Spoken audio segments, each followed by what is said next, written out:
Et en fait, il y a beaucoup de gens que je rencontre qui pensent que c'est mon groupe, celui qui s'appelle maintenant. J'en fais partie, Thomas.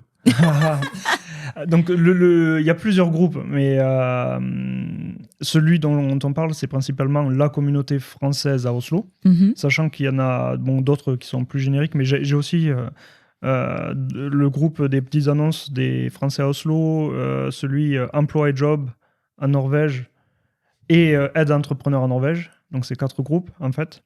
Celui de la communauté française, en fait, ce qui s'est passé, que j'ai pas du tout créé, quand je l'ai rejoint, et puis au bout d'un moment, je trouvais qu'il y avait beaucoup de spam. Et donc j'ai écrit à un administrateur en disant il faudrait faire quelque chose. Et je me souviens toujours, il m'a répondu en disant je t'ai mis administrateur, démerde-toi. Donc depuis 2014-2015, je suis administrateur de ce groupe malgré moi. C'est ça. Donc au début, je l'ai pris alors je le prends toujours très au sérieux, clairement, mais je l'ai vraiment pris au sérieux en essayant le spam, à répondre aux questions des gens.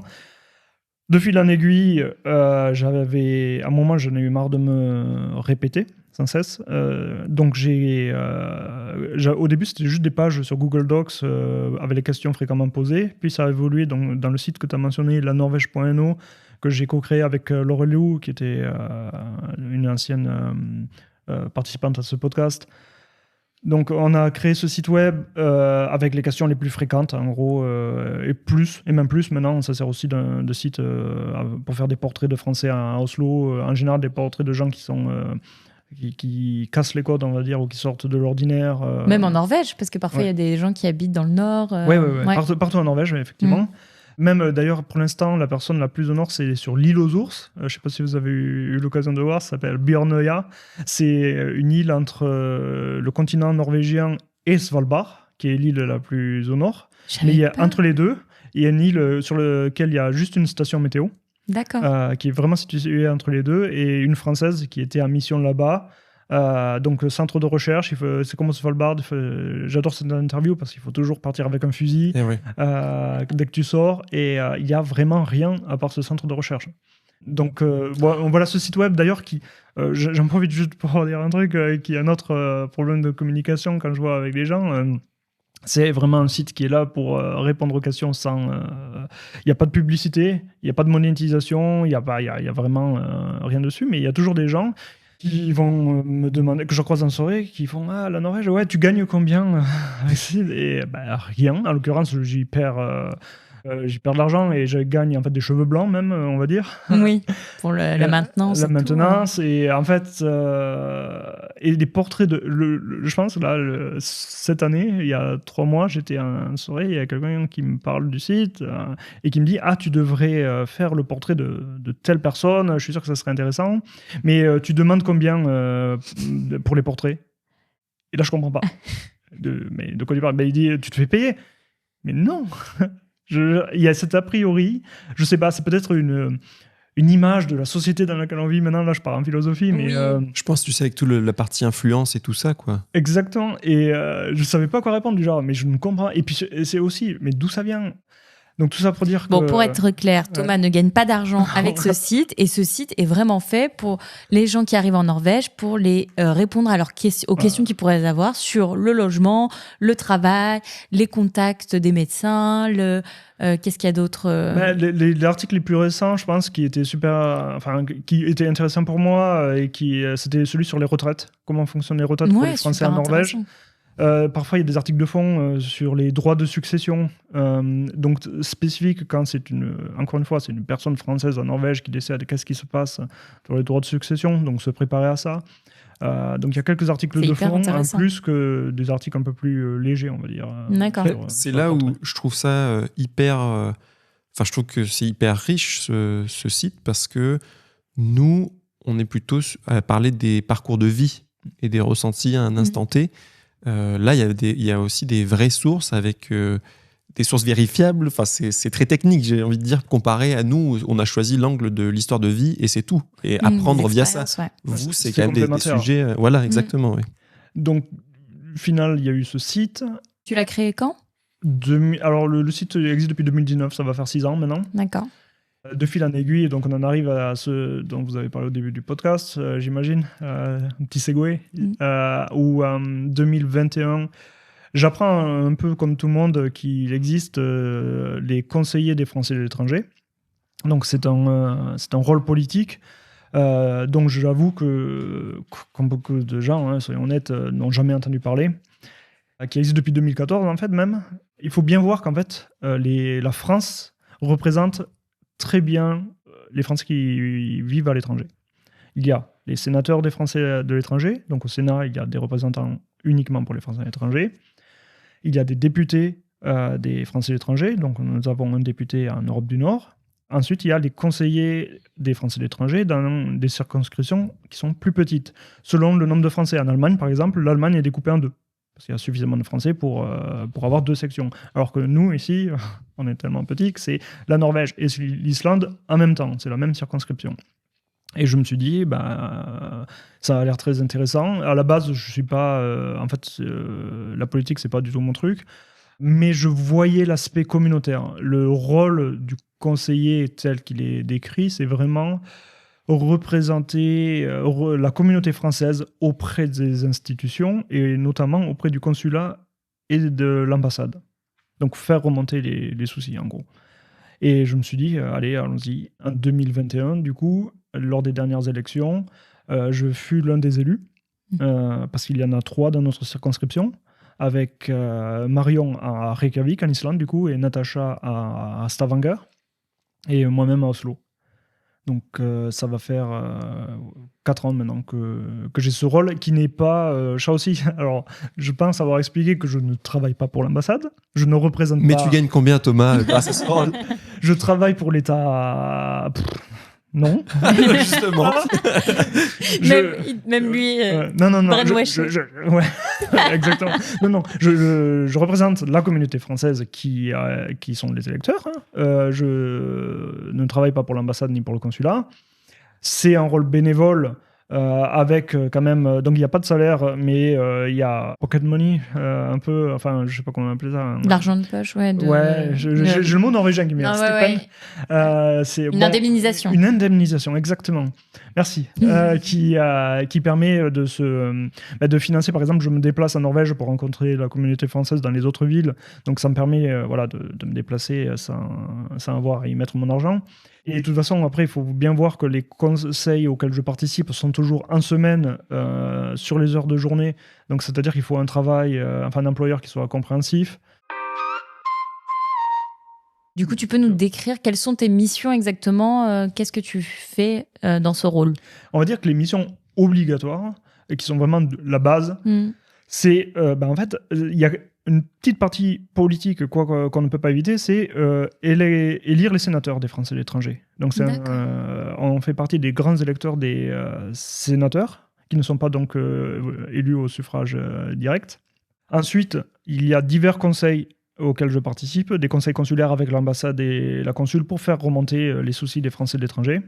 Après, il faut voir que la France aussi fournit de l'aide pour les associations françaises à l'étranger, donc je fais partie de la commission d'attribution des aides. Via ce rôle, je suis au conseil d'attribution des bourses du lycée français d'Oslo. Je suis au conseil de vérification de la liste électorale. Le vrai terme, c'est contrôle de la liste électorale. Et je suis sûr que j'oublie 2-3 autres conseils. Donc il y a quand même des missions très claires. Il y a des missions très spécifiques. Ensuite, il est attendu des conseillers d'aller à la rencontre des Français de toute la circonscription. Parce que sinon, c'est difficile de faire remonter Oui, j'allais dire, comment tu recueilles ces soucis? Donc, en vrai, de nos jours, via Facebook, via les emails... Je crois qu'ils viennent à toi sans que tu demandes, quasiment. Ouais. Mais je me déplace quand même. En fait, par exemple, au départ, je me déplaçais juste quand j'avais un week-end de libre. Et ça a été un échec, parce que, en fait, c'est plutôt une bonne chose. Il y a peu de Français en Norvège qui ont des soucis suffisamment gros pour venir m'en parler. Ça a déjà arrivé. Et j'ai pu régler leurs soucis. Mais en gros, quand je me suis déplacé à Tromsø et que personne ne vient à la permanence, donc depuis, j'ai changé un peu mon épaule de fusil et en fait, j'essaie toujours de voir les événements locaux. Par exemple, je vais à je vais à Trondheim quand l'Alliance française de Trondheim organisait un événement.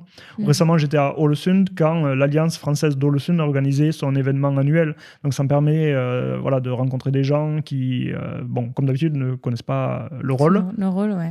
Juste pour l'anecdote, lors des dernières élections de 2021, il y avait le vote par Internet. Et malgré ça, il y a eu 80% d'abstention. Donc, ça veut dire que les gens ne sont pas au courant. Nous, y compris. Voilà.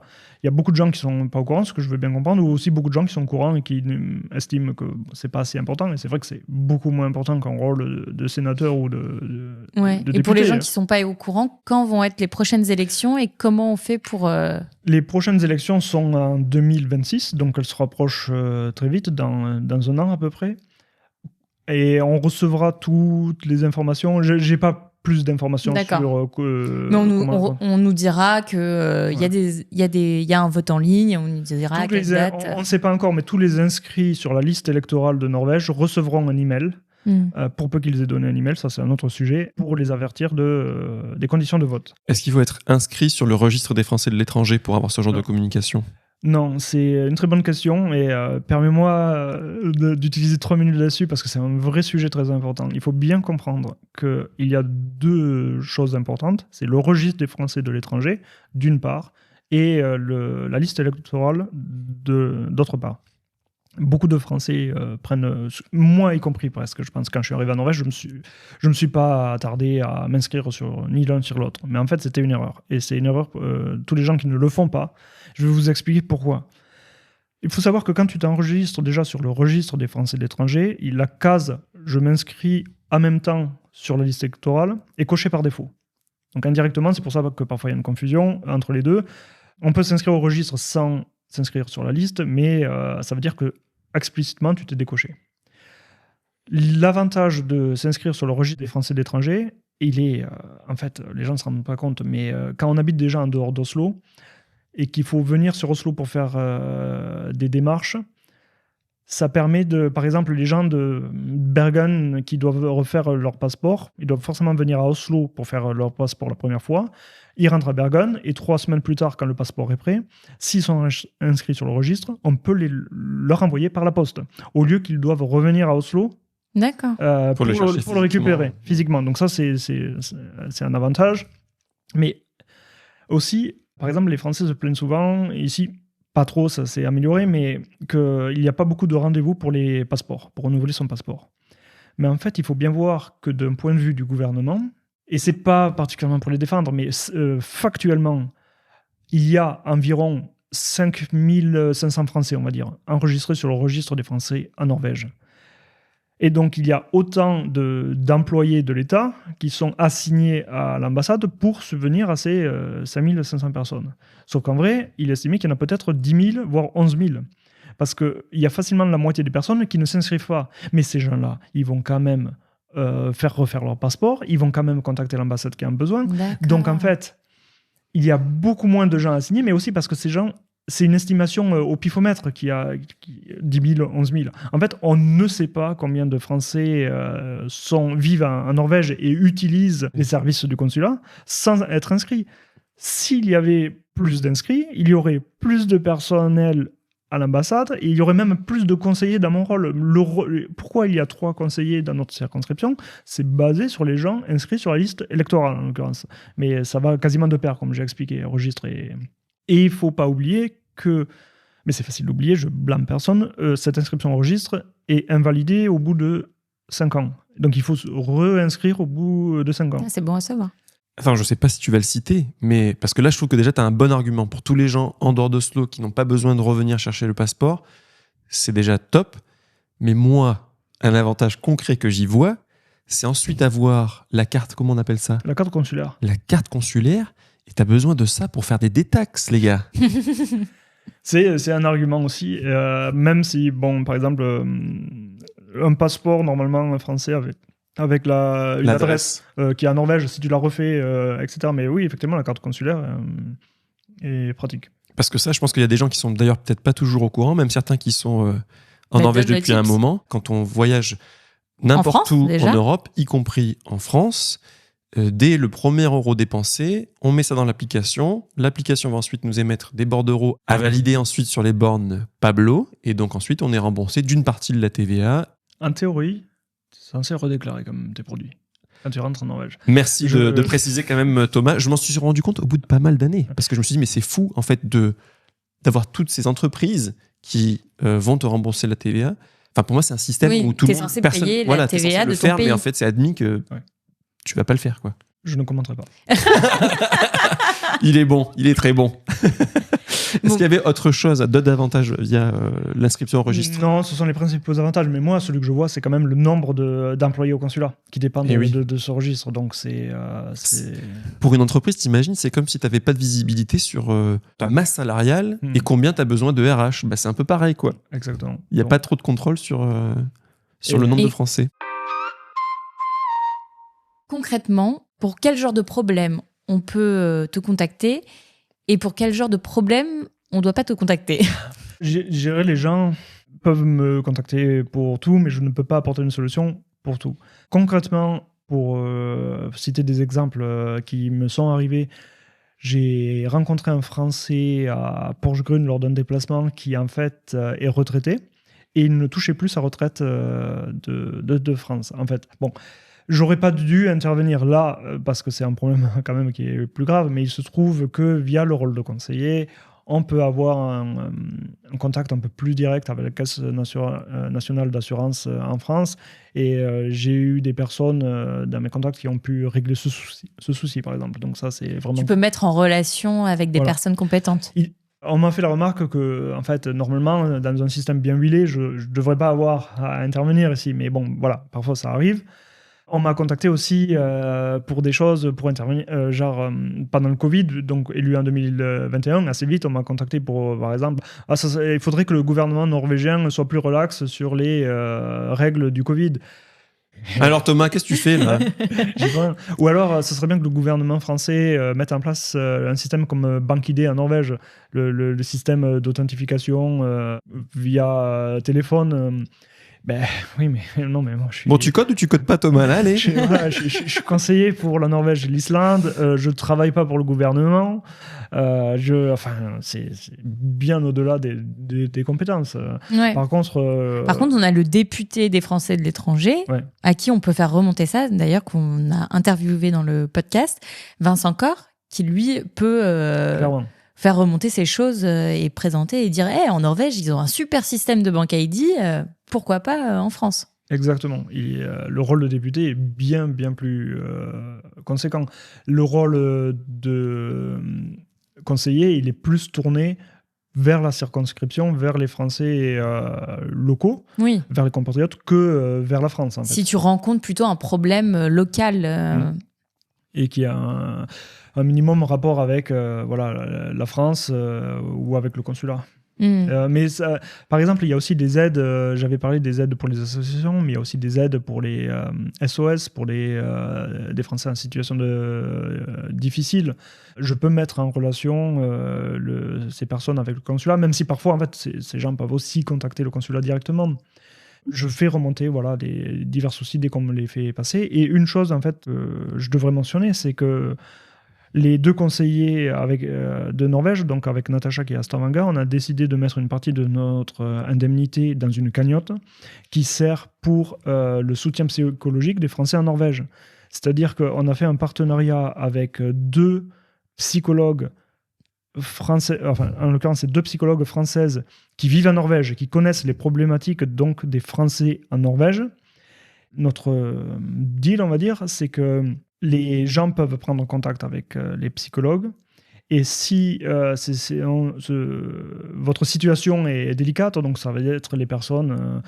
en fait, les psychologues décident de qui est dans une situation délicate, mais les conseils, c'est plutôt les étudiants, ça peut être les gens qui sont sans emploi, les gens qui... Il y a des femmes battues, il y a des hommes battus en Norvège, même parmi les Français, il y a plein de situations. Des gens qui rencontrent des problèmes au travail ? Exactement, ça peut être assez varié, mais en fait, nous n'avons aucun droit de regard là-dessus. Et donc, ce que vont faire les psychologues, c'est facturer ces personnes 50% et facturer l'autre 50% à nous, les conseillers. Nous n'avons aucune visibilité sur qui sont ces gens, combien bénéficient de ce soutien, mais voilà, nos indemnités servent à payer c'est génial, on savait ce pas soutien ça. psychologique. Il y a beaucoup de gens qui en savent pas. Je sais par contre que c'est utilisé. Je ne sais pas s'il faut s'en réjouir ou pas. Je suis content, bien sûr, que ce soit utilisé, mais ça veut dire qu'il y a des cas difficiles. Mais bien sûr. Et je pense que pour les gens, c'est quand tu as vu une situation difficile, c'est plus confortable d'en parler dans ta langue maternelle. Exactement.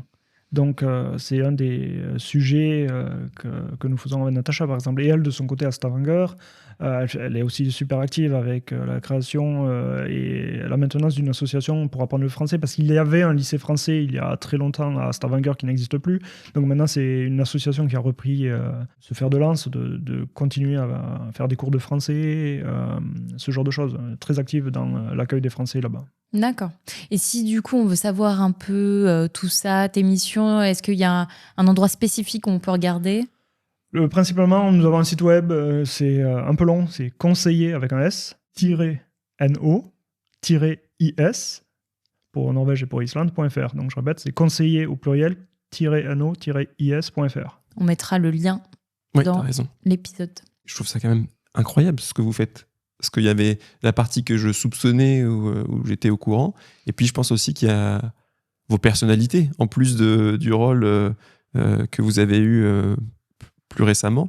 C'est incroyable ce que vous activez pour la communauté. Merci beaucoup, mais pour moi, j'estime que c'est un peu rendre l'appareil dans le sens où, effectivement, comme j'avais dit, au bout de 2 ans en Norvège, j'ai quand même eu une période un peu... down, on va dire, parce que les codes étaient différents, peut-être difficile de se faire des amis. Donc c'est à ce moment-là où j'ai rejoint la communauté française et qui, à l'époque, ça faisait plaisir. Même si je dis aussi maintenant que je me sens plus norvégien que français, c'est difficile de renier ses racines. Et ça me permet de redonner à la communauté qui m'a aidé il y a 10 ans. C'est génial. Ouais, trop bien. Et comment tu travailles pour renforcer les liens au sein de la communauté francophone ? C'est une bonne question. Je ne sais pas du tout si la réponse c'est ce à quoi tu vas t'attendre, mais à Oslo, par exemple, j'organise des French After Work de temps en temps. C'est pareil. La dernière fois, je suis allé dans un bar pour leur dire on voudrait faire un After Work avec des Français. Est-ce que peut-être on peut avoir une réduction sur les prix, etc. Et la première question, c'était combien tu prends ? Combien tu te fais payer pour ça ? Je ne me fais pas payer pour ça. Mais qu'est-ce qu'ils ont tous à me poser cette question, quoi. Faut que tu arrêtes de rouler en Porsche. Et je précise que Thomas a dit qu'il n'avait pas de voiture, c'est pour ça que je fais la blague. C'est un des événements, le 14 juillet. Je le fais pas tout le temps. En fait, le 14 juillet, ça a commencé en 2020. On était coincés en Norvège, c'est un grand mot. Et là, je me suis dit, allez, on a qu'à tous donner rendez-vous le 14 juillet. Sympa. Et ça a été un succès énorme. Donc du coup, je l'ai refait chaque année, mais pareil, c'est pas une garantie que je refasse chaque année, c'était juste parce que j'étais là. En l'occurrence, 2025, je ne le ferai pas, puisque je serai enfin, façon de dire, pas à Oslo, à mi-juillet. Et puis via le groupe Facebook, j'imagine que ça aide ce genre de choses. Mais les événements, et puis rediriger, ce qu'on voit souvent sur le groupe, c'est que tu rediriges les gens vers... le site ou en fonction de leurs questions, les personnes. Et puis ça a grandi vers les petites annonces, maintenant vers l'entrepreneuriat de francophones ou français en Norvège. Enfin, c'est génial d'aider sur... Ouais. Certaines fois, c'est un peu... tu vois, par exemple, la Norvège.no, c'est le site que j'aurais aimé trouver quand je suis arrivé en Norvège. Et voilà. Ouais. Donc ça permet de répondre à ce besoin. Sans trop me prendre la tête. L'avantage aussi de l'avoir, on va dire, sans publicité ou quoi que ce soit, c'est qu'on ne peut pas me reprocher d'écrire des articles pour faire plus de vues ou quand je le partage sur Facebook, c'est qu'on me dise pas ouais, mais c'est pour faire plus de vues et donc plus de pubs, plus d'argent. Il n'y a pas de pub. Donc, non. Il n'y a pas d'argent. Il n'y a que des dépenses. Il n'y a que des dépenses. Est-ce que tu trouves, tu as le sentiment que, de manière générale, il y a une entraide entre les Français ? Il y a une entraide. Après, c'est vraiment une communauté qui est vraiment très différente. Donc, il faut vraiment pas s'arrêter aux premiers préjugés, aux personnes que tu croises ou aux messages que tu lis sur Facebook, dans les groupes. Parce que je pense qu'il y a tout le monde sous-estime à quel point la communauté est diverse. Moi, ça me fait plaisir d'aller rencontrer des Français un peu partout en Norvège et de voir en fait, ce que vous faites aussi avec votre podcast, ça montre vraiment qu'il y a que des expériences différentes. Donc il y a des gens qui vivent ici vraiment que en Norvège, enfin non, comme si c'était en France, le fameux Club Med. Et je sais que c'est dur à croire, mais je ne juge vraiment pas ces gens-là. Ils ont tout à fait le droit de faire ça. Je ne juge vraiment pas, mais factuellement, il y a des gens qui arrivent ici et qui se coupent totalement de la communauté française, qui s'intègrent très vite dans la communauté norvégienne et qui sont très vite très norvégiens. Et puis il y a ceux qui vont aller au lycée français, travailler pour une entreprise française, parler français dans la journée, aller à l'église française le dimanche, aller chez Picard, mais Picard n'est plus là. Non, ça par contre, grand deuil. Hein, quand même, Et donc il y a ce monde entre les gens. Et par exemple, il y a des Français en prison en Norvège. Ce que beaucoup de gens ne savent pas. Mais non. Mais moi, je veux l'interviewer. C'est qui? Il y a des Français qui ont tout ce qui est woofing et workaway, donc les gens qui viennent pour travailler gratuitement, nourrir, loger, par exemple.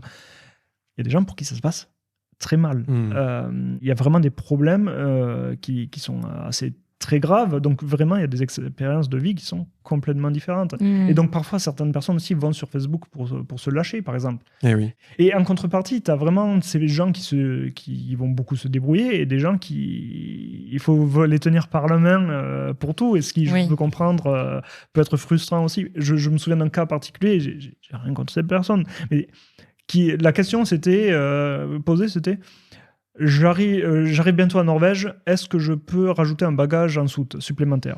Et attends, c'était juste ça la question. C'est-à-dire que, quelle compagnie? Tu vois, quel type de billet? Moi, je peux répondre à ce genre de questions, éventuellement, pourquoi pas. Après, si c'est la première fois que la personne prend l'avion, je peux comprendre, mais il manquait toutes les informations les plus importantes. Oui. Ou la personne qui cherche, véridique, qui cherche où trouver de la crème fraîche en Norvège. Alors, pour ceux qui nous écoutent et qui ne savent pas, crème fraîche en norvégien, ça se dit crème fraîche. C'est littéralement le même mot et ça se trouve littéralement dans absolument toutes les boutiques. Mon pauvre Thomas, t'as dû devenir cher avec toutes les questions sur la nourriture ou des questions comme ça. Nous, on en rigolait vachement. Hein. Ça nous faisait rire de voir les questions sur la nourriture. Mais bon, parfois, ça peut être aussi... On apprend aussi des choses. Nous, on a mis, je sais plus combien de temps, pour la raclette, pour la pâte à tarte. Incroyable. Bref, je fais de l'aparté. C'est un gros sujet, la pâte à tarte. Il faudrait que j'en fasse un article. Je crois. Il y a des trucs comme ça qui reviennent. Mais tu parles de nourriture. Ah, ça, c'est parfait. Ça me permet de parler d'un sujet qui me tient à cœur, le fromage norvégien. Le fromage norvégien. Où il y a, de mon point de vue maintenant, beaucoup trop de clichés sur le fameux brunost, qui est donc une fierté nationale norvégienne, mais qui, en fait, n'est pas un fromage. Tu peux expliquer ce que c'est? C'est, eux, ils appellent ça, littéralement, le nom, c'est fromage brun. Et ils en consomment sur les gaufres, entre autres. Mais c'est pas un fromage, c'est un produit basé sur le reste de lait après justement avoir confectionné un fromage. J'aurais du mal à le décrire, mais si c'était présenté, je suis sûr que si c'était présenté comme plutôt une sorte de caramel ou une sorte de confiture de lait à forme solide, les gens n'auraient pas du tout le même a priori. Mais on te présente ça comme un fromage, ça a un goût très un peu caramélisé, sucré, forcément ça crispe. Et ensuite, le deuxième fromage le plus consommé, c'est le gulost ou Norvegia, qui est donc un fromage jaune c'est du gruyère à moins bon. Et beaucoup de gens s'arrêtent là-dessus. Mais savez-vous qu'il y a plus de 180 fromages en Norvège? En fait, il y a du chèvre excellent, du bleu qui gagne des concours. Et ça, c'est un peu mon dada là, des 2 dernières années, c'est de faire découvrir le fromage norvégien. Parce qu'en fait, il y en a beaucoup de fromages qui sont excellents et qui n'ont rien à voir avec ce fameux brunost et Norvegia. C'est vrai. Au final, nous, on les a pas trop goûtés. Hein. Le brunost? Non, les fromages dont il parle. Justement, les nouveaux fromages norvégiens qui sont très bons et qui gagnent des compétitions. On en a entendu parler. Mais parce que nous, par exemple, on se gave de Østvind. Je sais pas comment il se prononce exactement. Østvind, il est trop bon celui-ci. On en mange tout le temps. On a c'est un fromage plus en assortiment. Mais déjà, vous êtes allé au-delà du Norvegia, du brunost. On consomme du fromage norvégien tous les jours. Oui, bien sûr. Alors, c'est vrai que je suis curieuse aller dans un peu plus niche. J'ai écrit 2 articles dessus. Si vous allez sur lanorvège.no, vous cherchez fromage, il y a les noms et les lieux où acheter de ce fromage norvégien. Si vous habitez à Oslo, j'ai 2 recommandations. Alors, encore une fois, pour les fromages norvégiens, et c'est pas sponsorisé, hein, qu'on soit d'accord. Arrête, dis-nous combien tu gagnes. Mais ils placent encore des produits, c'est pas possible. La boutique qui s'appelle La Fromagerie à Majerstua, mais il y a aussi juste le Jacobs de Majerstua, donc c'est aussi à Majerstua. Il y a une sélection incroyable de fromages norvégiens et français. Et si le fromage français vous manque, de toute façon, vous pouvez aussi aller à Galopin, à Vulcan. Donc, c'est vraiment les 3 boutiques avec énormément de choix, en fait. Mais on devrait trop se faire ça, un petit événement, un petit apéro. Tout le monde doit ramener un fromage norvégien. Pas mal, ça. Pas mal, hein. Ça me donne des idées. Merci. La nourriture, ça rassemble, donc ça on peut faire. C'est clair, c'est clair. Sinon, toi, quels sont tes projets, tes envies? Est-ce que tu sais si tu comptes continuer à t'investir dans la communauté française? Est-ce que on a compris que tu resterais en Norvège, certainement? J'ai pas de plan défini concret. Je vais rester investi dans une certaine mesure dans la communauté française, mais là, ça fait quand même 10 ans. Je suis administrateur de ce groupe. Là, récemment, j'ai de nouveaux modérateurs dans le groupe qui m'aident et qui permettent de décharger le travail. Donc, je sais vraiment pas dans quelle optique regarder le futur. Tu verras où la vie te mène. Ouais, je verrai où la vie me mène. C'est vrai que même j'adore Oslo, mais parfois on se pose la question, est-ce qu'on n'irait pas plus en dehors, peut-être dans un fjord, quelque chose comme ça. J'ai des amis français qui ont déménagé d'Oslo pour aller sur la côte ouest et qui s'y plaisent énormément, donc ça donne envie, tu sais. Ah, ouais. Tout est possible. Quelle ville tu aimes beaucoup après Oslo en Norvège? Ville. Alors, ville ou endroit. Tes endroits que tu aimes en Norvège. Alors, si je devais choisir une ville, je pense que je choisirais Trondheim. Parce que je pense que je préfère rester dans une ville assez grande, assez, on va dire, vivante. Et je préfère Bergen et pas mal. Trondheim, tu peux le situer pour les gens qui ne connaissent pas très bien la carte norvégienne? On va dire que c'est au milieu de la Norvège, si on considère la Norvège dans son ensemble, c'est-à-dire jusqu'à Tromsø. Mais beaucoup de gens en fait considèrent que Trondheim c'est le nord. Et oui. N'est-ce pas? Tout le temps. Tout le monde. Tu vas où cet été? Je vais au nord. Ah, où ça? Trondheim. Ouais. Ok. Alors qu'il reste encore beaucoup de routes ou de temps d'avion pour aller au nord. Et c'est sur la côte? C'est sur la côte, mais pas autant exposé que Bergen, qui est un peu plus bas, ou Stavanger, qui eux sont vraiment sur la côte atlantique. Par contre, Stavanger ne me fait pas rêver. Je suis désolé pour les gens qui y vivent. Tant mieux pour vous, si vous vous y plaisez, c'est génial. Bergen est une super ville quand il fait beau, c'est-à-dire 7 jours par an. Encore une fois, désolé.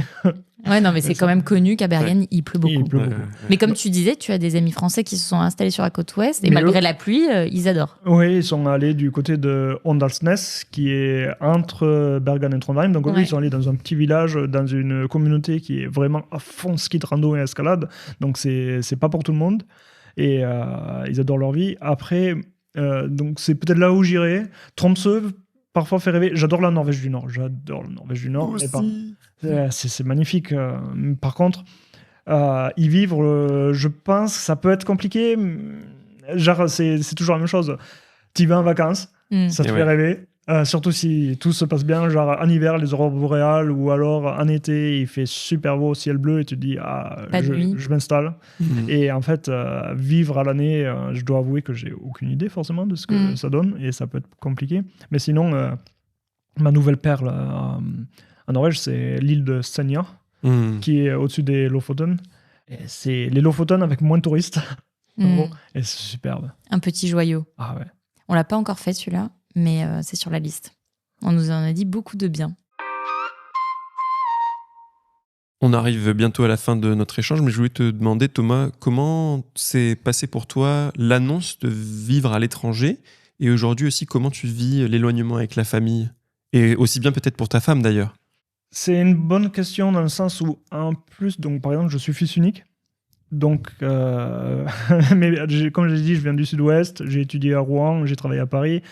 Ma mère, particulièrement, m'a toujours poussé à revenir dans le sud-ouest. J'ai une bonne partie de ma famille qui travaille à Airbus, à Toulouse. Et quand je l'ai appelé pour dire que je partais de Paris, je pense vraiment qu'il y a eu ce petit moment. C'est bon, mon fils rentre. Exactement. Et c'était pour annoncer que non, je partais encore plus loin. Donc ça a été, je pense, difficile pour ma famille. Il y a eu clairement, maintenant, ils y sont faits.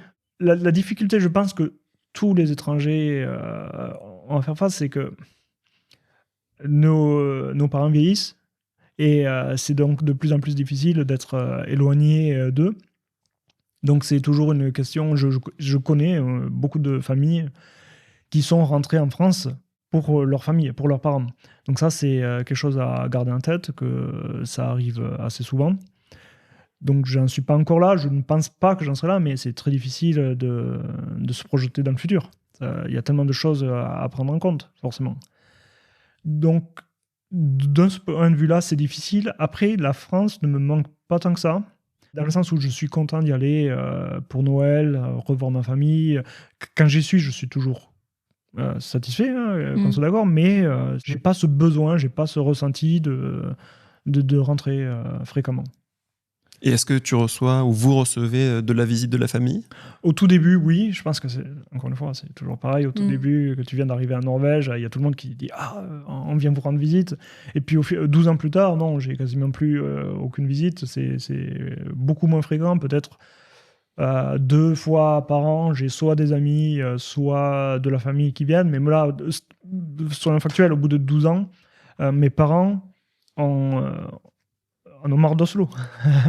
Et donc, quand ils sont venus nous rendre visite en septembre dernier, en fait, ils sont restés une nuit chez nous et ils sont partis dans le Lofoten. C'est cool en tout cas qui par exemple, ils pourraient s'arrêter de venir et c'est pas le cas. Ils viennent, mais ils en profitent pour voyager maintenant. Exactement. C'est vrai que tu me rappelles ça. J'ai des amis qui habitent ici depuis 10 ans. Leurs parents ne sont jamais venus. Donc, effectivement, je me plains pas du tout. Non, j'ai même des amis où les parents ne viennent pas forcément, ils préfèrent attendre que les enfants rentrent. Exactement. Donc, il y a plein de choses à prendre en compte. Ça dépend beaucoup des familles, ça dépend beaucoup de si tu as des frères et sœurs, ça dépend de tellement de choses. Et pour ma femme, c'est peut-être un peu plus dur aussi. C'était une question, c'est une question qui nous revient de temps en temps, mais nous avons la chance d'avoir encore chacun de notre côté des parents qui sont, on va dire, dans une certaine mesure en pleine forme. Donc peut-être que ça aide. Mais c'est une vraie... et en même temps, on est en Norvège, la France, c'est pas si loin. Oui, si tu dois y aller en urgence. Voilà, si tu habites en Alaska, c'est pas les mêmes problématiques.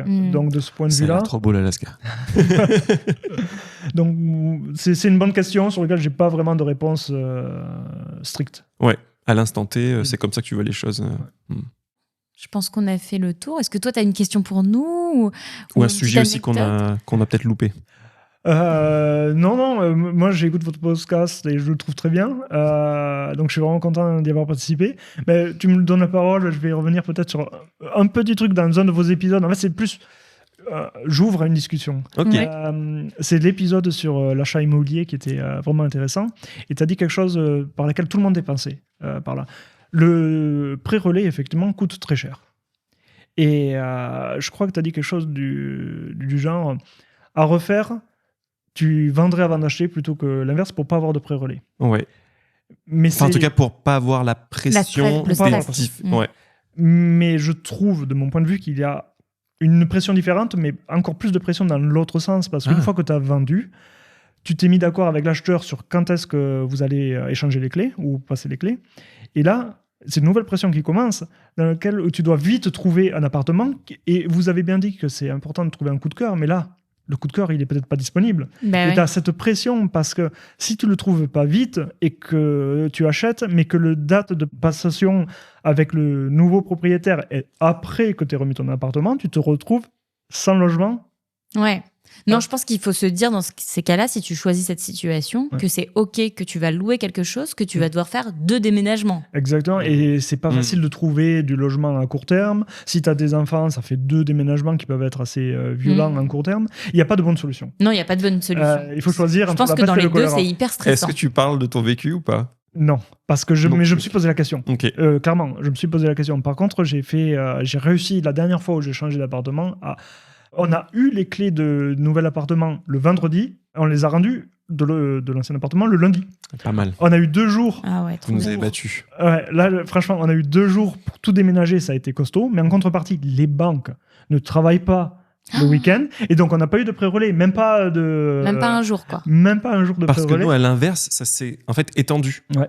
D'une semaine entre les clés, c'est passé à 2 à cause des délais. Ah ouais, c'est génial. Et donc, voilà, il faut être... D'un côté, tu payes beaucoup en pré-relais. D'un autre côté, ça veut dire qu'il faut trouver un logement à court terme et se taper 2 déménagements. Ouais, Comment ça a été, toi, ton expérience d'achat et de vente, du coup? En fait, ça a été très similaire à la vôtre.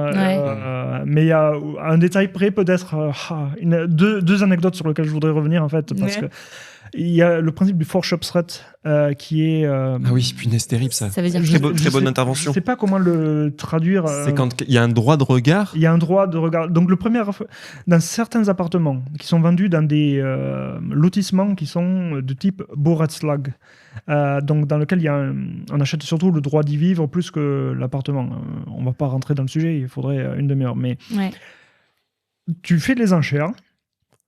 Et quand quelqu'un gagne l'enchère, les gens qui font partie de l'association de propriétaires de ce Baurechtslag sont contactés et en gros, on leur dit cet appartement a été gagné à tel prix par cette enchère. Est-ce que ça vous intéresse de l'acheter à ce prix? Et ouais, c'est ça. Et au même prix, c'est-à-dire qu'il n'y a pas plus d'enchères. Et les gens sont contactés par ancienneté. Donc plus ça fait longtemps que tu es dans cette association, plus tu vas être contacté et tout.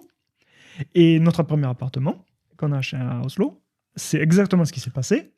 On a gagné les enchères. Je savais qu'il y avait ce Vorschöpfsrecht, mais honnêtement, j'en pensais pas grand-chose. On s'est fait des projections du genre, on va à Ikea, on regarde les meubles, comment... 36 heures plus tard, on a un appel en disant, au fait, quelqu'un a utilisé le droit de Vorschöpfsrecht et prend l'appartement. Et le plus frustrant, c'est que tu ne peux rien faire. Tu peux pas dire... Je mets plus. Non, c'est fini. C'est fini. Ouais, alors ça, je comprends pas. Pour une société hyper égalitaire, je trouve ça hyper... Non, mais je dirais que... Alors certes égalitaire, mais dans la durée, comme il faut avoir tes amis, limite depuis la crèche, et bien là, ce sont les grands-parents qui t'ouvrent en général ton compte ou boss ou un truc comme ça, pour être sûr que le jour où tu te retrouves dans cette situation, quand tu as l'âge d'acheter ton appartement, que tes parents et tes grands-parents t'ont financé, que tu puisses, s'il y a besoin, le prendre parce que tu as une ancienneté plus grande. Donc c'est assez... Après, tous les appartements ne sont pas avec Vorschöpfsrecht, tout le monde n'est pas forcément intéressé, mais il faut garder ça en tête, et ça vaut le coup parfois de demander à l'agent immobilier s'il y a un Vorschöpfsrecht pour se préparer psychologiquement. C'est la première anecdote. La deuxième, c'est que j'ai vu un appartement sur lequel ce n'était pas coup de cœur. Ma femme était malade, donc j'étais le seul qui était allé à la visite. Comme vous avez dit, il n'y a pas beaucoup de visites, donc il faut être assez pragmatique. Et il était bien, sans être un coup de cœur. Et je me suis dit, je vais suivre les enchères sans prise de tête. Mais comme la première enchère, techniquement, le jour J, si jamais tu es intéressé, la toute première enchère, il y a un peu plus de paperasse. Parce que le premier SMS, c'est pas juste un SMS, il faut que tu t'authentifies via BankID, etc. Donc je me suis dit, je vais faire comme les gens font parfois. Vers 11h, je vais mettre la première enchère en dessous du prix demandé, genre, je m'en souviens plus, mais j'avais peut-être mis 100 000 euros, 1 million de couronnes en dessous du prix demandé. Comme ça, je suis enregistré dans le système et je vois ce qui se passe. Tu l'auras pas, quoi. Et je l'aurai pas, mais au moins, au cas où, je suis prêt. Je crois que non, c'était peut-être 500 000 couronnes en dessous que j'ai mis. Donc plutôt 50 000 euros. Voilà. Et donc j'attends. Personne ne... J'attends, et là, 11h59... l'enchère qui se finit à midi puisqu'il n'y a pas eu de contre-enchère. Non, en fait, j'écris à l'agent immobilier, il y a un bug dans le système, je n'ai pas reçu les contre-enchères. Le mec il me dit, mais il n'y a pas de contre-enchère. Alors attends. Et non, mais comme l'enchère était en dessous du prix demandé, à midi, l'agent immobilier m'appelle et me dit... il refuse. Ouais. Donc, mais si vous mettez 500 000 de plus pour le prix demandé, il est à vous. Et en fait... j'aime bien votre podcast dans lequel vous avez 2 personnalités différentes. Et moi, je suis un peu peut-être comme toi. C'est-à-dire que le megler me met le megler, donc l'agent immobilier, me met un peu la pression. Et au bout d'un moment, je finis par craquer parce qu'il n'arrête pas de m'appeler. Alors, je lui monte patte blanche et il me demande 500 000 de plus couronne. Je mets 100 000 couronnes de plus sur sur l'enchère. Et donc, il me rappelle en me disant ouais, c'est bien, mais c'est toujours pas assez. Tu sais, on va le remettre en vente, il va partir direct. Alors que là, il peut être à vous. Enfin, il me montre le bourrichon, mais là, je me souviens très bien d'un collègue qui me dit, je le remercie. Il me dit mais tu mets 400 000 de plus, fais le calcul, combien ça va te coûter en plus par mois en remboursement de prêt. Et là, oui, c'est quand même... colossal. Voilà, c'est pas négligeable. Donc, je lui dis merci, j'appelle l'agent immobilier, je lui dis c'est fini. Et je passe à autre chose, je recommence le travail à travailler. Et là, je reçois un SMS qui me dit félicitations, l'appartement est à vous. En fait, finalement, ils ont accepté cette offre. Punaise, comme Et donc, quoi. il n'y a pas de marche arrière. L'appartement était à nous. Mais toi, tu le voulais vraiment au final ? Alors, le fait que personne d'autre et contre un chéri, j'étais sûr qu'il y avait un problème que je n'avais pas vu. Ouais. Mais oui, l'aspect psychologique.